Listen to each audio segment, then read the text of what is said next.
So the update here is supposedly for consoles and PC. There's going to be a link down below, of course, if you want to read this on your own. Let's get into the PC side of things quickly. They've been able to identify 4 main issues here with non-updated drivers, frame generation stability, unidentified GPU crashes, and a crash after the first cinematic, so these aren't fixed yet.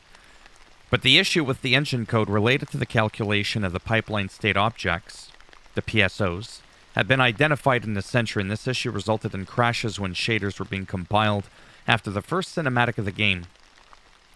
Epic has been swift and efficient in providing a solution which has now been integrated into the game and should resolve the majority of cases.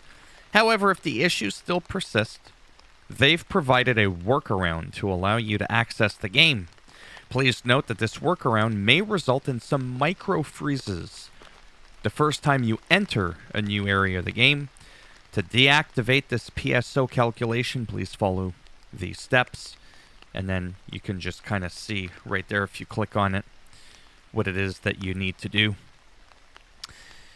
Other updates in the patch, well, for performance, lingering visual effects from the barrage of echoes eyeball explosion could persist for an extended period, potentially impacting performance if abused. Balancing, the 2 gap-closing attacks of the Bringers of Stillness and Scarlet Shadows have been slightly nerfed to reduce their punishing nature when attacking from their own shadow. The damage output of Charred Spirits in the lower Calrath has been slightly nerfed, reducing it from 80 to 64. This adjustment is made to compensate for the fact that these Charred Spirits are the most aggressive among the Walking Corpse type enemies. All Walking Corpses have had their charged attack damage reduced from 1.18 to 0.8. This change has been made because their animations did not accurately reflect the danger of the hit. Additionally, their anticipation animation have been slightly adjusted for better readability. The hitbox of the Sunless Skyne working forces has been better adjusted, as it was felt that it was spawning just a few frames too early. The Barrage of Echoes, the Eyeball Umbral spell, has received an additional failsafe to ensure they always explode upon hitting any environmental element. Adjusted the hit direction of some projectiles to prevent the player from hit reacting in an undesired direction. This change is purely cosmetic, which will be the same thing if you give this video a thumbs down.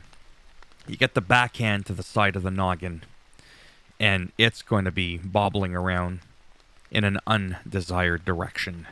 Ruiner's Fire Shield attack and Jump Knockdown attack have been slightly reduced in damage. However, his standard damage has been slightly buffed from 81 to 95. This adjustment aims to maintain the challenge while reducing the occurrence of the one-shots in later regions of the game. Bosses, the Spurned Progny has undergone a minor adjustment to ensure that he never interrupts one of his combos, regardless of the player's actions. The arena where the trio of secret bosses is concealed at a hidden location has been adjusted to enhance their navigation within the space, and additionally, they are now capable of exiting the column in their shadow form. In essence, these changes make them more formidable adversaries. PvP, to provide more options when facing a skilled parrier. We have disabled the ability to parry other players' kicks. You won't parry this kick, I can promise you that. 3D photo mode no longer has a small black line in the bottom right corner.